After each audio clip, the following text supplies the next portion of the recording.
Eat with us our favorite snack.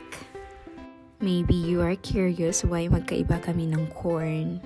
Because Iki doesn't like purple corn and I love purple corn. So ayan, walang sharing na nagaganap. Magkaiba kami ng corn, sa kanya sweet corn and sa akin is purple corn.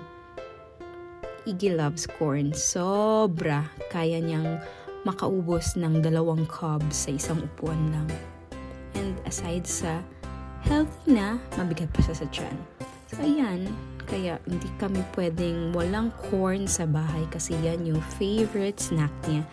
And of course also me, I love corn. Diet kasi.